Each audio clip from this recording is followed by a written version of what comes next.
My name is Tim Smith. I'm an 8th grade math teacher in Bristol, Tennessee. I am going to spend the next few minutes just talking to you about the impact that flipped learning has had on my classroom and it has had on me and ways that I use it and the various ways that you will be able to use it in your own classroom. So what is this flipped learning to me? Well, let me start by telling you what it is not. Number one, it is not a replacement for teachers. It is a tool for teachers. Number two, it is not always homework. So how do we use this flipped learning and what is it really?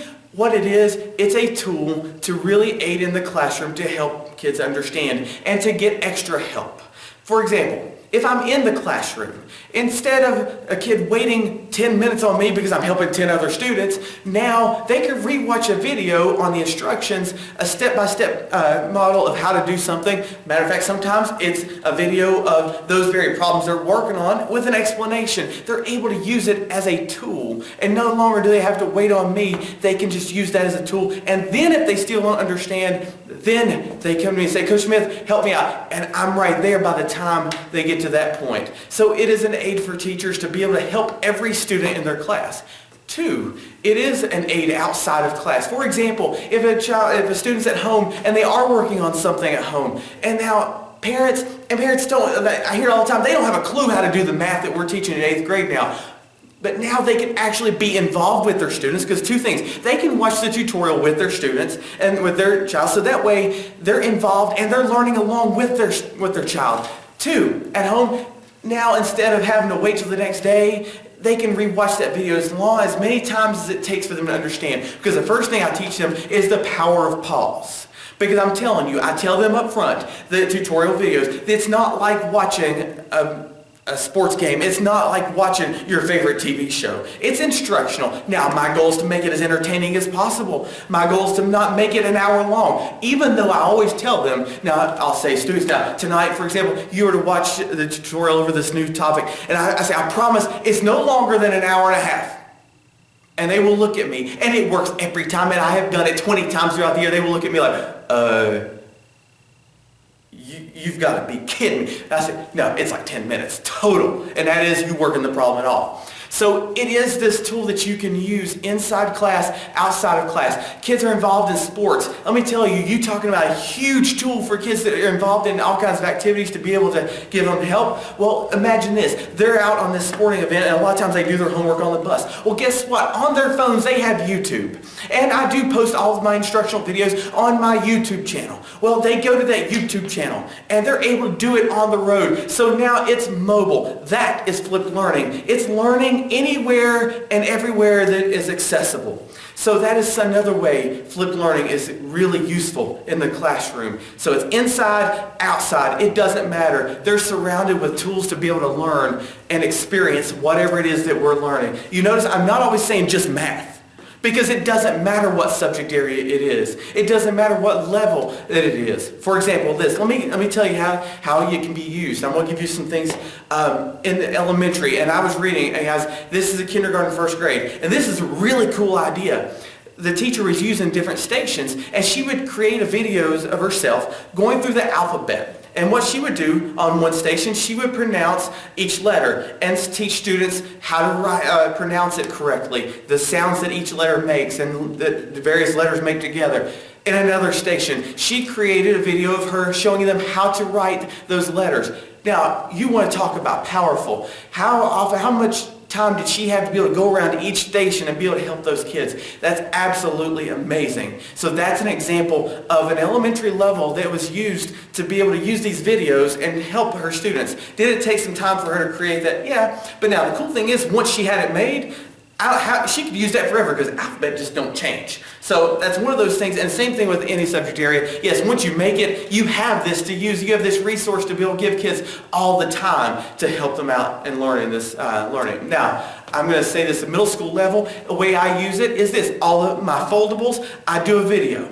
Because if you know anything about foldables, you know it takes forever for kids to be able to fold them correctly. It does not matter if it's 1 fold or 10 folds. It takes absolutely forever. And they're always like, how did you do it? So what I do is I create a video with showing the foldable. And a lot of times I'll throw the notes in there as well. Again, the video is not very long, 5 minutes maybe, and that is with everything it needs to go on it and labeling it and everything else. So when you create a video of a foldable, that's at the middle school level.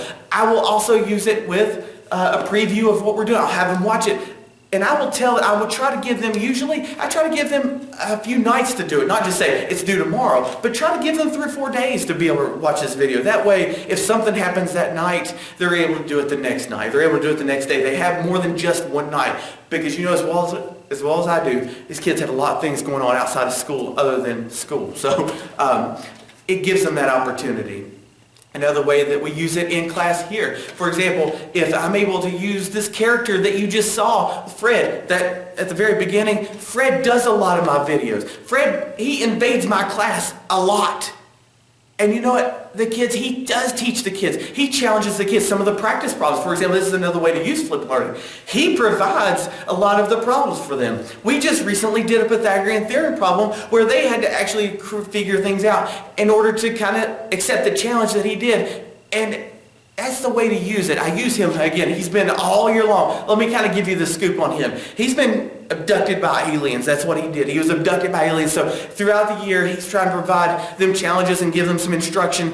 And they're trying to get him free. But every time that they do, something happens and he gets recaptured. And so all year long, it's an ongoing thing. And I'm going to tell you, if he's gone for more than a couple of weeks, they do ask about him.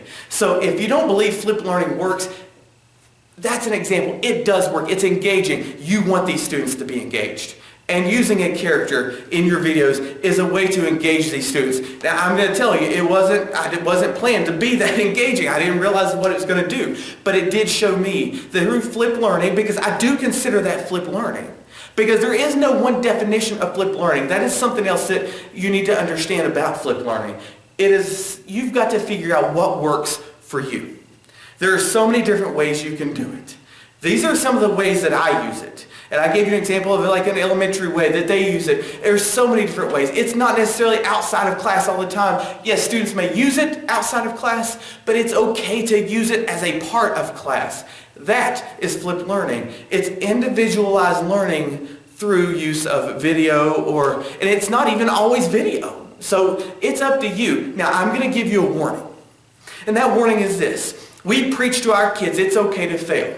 Well, this is one that we actually have to kind of practice what we preach. And it's hard because we all as teachers think we've got to be perfect. You're not going to be perfect in creating these videos.